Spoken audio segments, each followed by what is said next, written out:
जय श्री राधे, जय श्री श्याम। आज हम बड़ी ही सुंदर एक कथा वर्णन करने वाले हैं। तो कथा आई कि ब्रह्मा जी जब सरस्वती के पीछे कामातुर होकर के दौड़ने लगे तो दौड़ते भये जाने लगे कि अब ब्रह्मा जी का स्वप्न दोष कण किसी नागिन के सर पे जा गिरा, जिसका नागिन का नाम था पद्मिनी। तो अब आस्तिक मुनि को जब ये ज्ञात हुआ तो वो नागिन उस कण को अपने पेट में, अपने उदर में निगल गई। आस्तिक मुनि ने उस पद्मिनी नागिन को एक वट वृक्ष के खपोल में बिठा दिया, क्योंकि आस्तिक मुनि को ये ज्ञात था कि जन्मेजय काल सर्प मतलब ऐसा यज्ञ कर रहे हैं जिस यज्ञ में सभी सर्प की आहुति लग सकती है। तो उसकी रक्षा के लिए उसे वट वृक्ष पे बिठा दिया।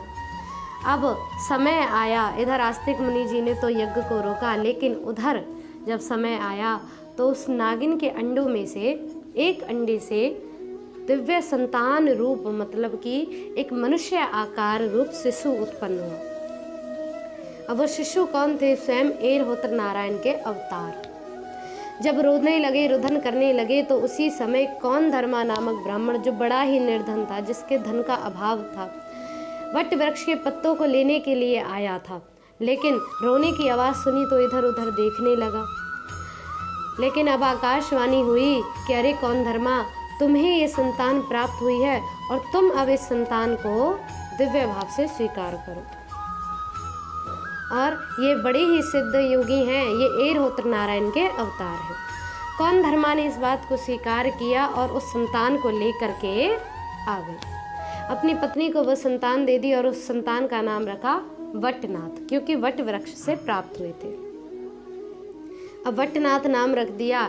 इधर वटनाथ जी जब 7 वर्ष के हुए तो बच्चों के साथ एक दिव्य खेल करने लगे, एक दिव्य लीला करने लगे, जिस खेल के अंतर्गत जैसे बच्चे बचपन में एक खेल खेलते हैं कि स्वयं कोई किरदार बन जाए, दूसरे बच्चे को कोई किरदार बना ले और उस किरदार की लीला को करते ही रहे। तो इधर वटनाथ जी भी बच्चों को लेकर के वही लीला करने लगे। स्वयं तो भोजन कराने वाले बन गए और बच्चों को अतिथि बना करके बिठा दिया पंगत में कि तुम बैठो। अब भोजन तो था नहीं, लेकिन झूठ मूठ का भोजन इमेजिनेशन से कराने लगे कि अरे लीजिए लीजिए, ये भोजन लीजिए, ये प्रसाद लीजिए। बच्चे कहे कि अरे नहीं नहीं नहीं जी, हम तृप्त हो गए, बस बहुत है। ऐसा खेल वो करने लगे।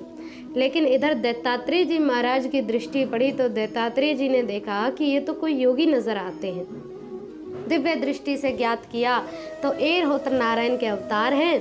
स्वयं भी जाकर पंगत में बैठ गए। अब वटनाथ जी उन्हें भोजन कराने लगे, लीजिए लीजिए आप भी प्रसाद लीजिए। अब भोजन तो था ही नहीं, लेकिन इधर दत्तात्रेय जी को थोड़ी सी हंसी आ गई और उन्होंने वटनाथ के सर पर अपना वरद हस्त रखते हुए कहा कि आज से तुम जिस भी भोजन की कामना करोगे, जिस भी भोजन की इच्छा करोगे, वो तुम्हारे आगे प्रकट हो जाएगा। दत्तात्रेय जी इतना कह करके चले गए। लेकिन इधर वटनाथ जी अब तो सब गांव वालों को, बच्चों को, सबको ऐसे ही भोजन कराने लगे। कौन धर्मा ने पूछा कि बेटा तुम्हें चमत्कार कैसे प्राप्त हो?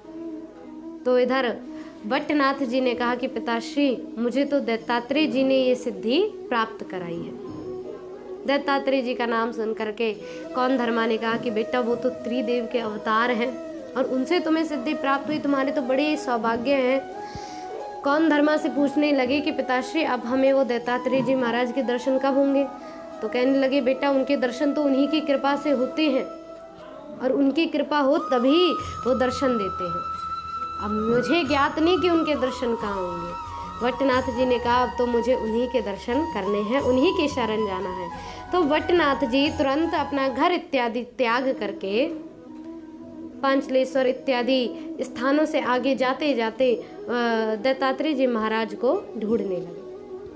तो आगे की क्या दिव्य लीलाएं होती हैं, आगे कैसे वटनाथ जी दत्तात्रेय जी से भेंट करते हैं, वो हम अगली वीडियो में वर्णन करेंगे। तब तक के लिए आप ऐसे ही दिव्य कथाओं को श्रवण करते रहें, आनंदित रहें, प्रसन्न रहें। जय श्री राधे, जय श्री श्याम।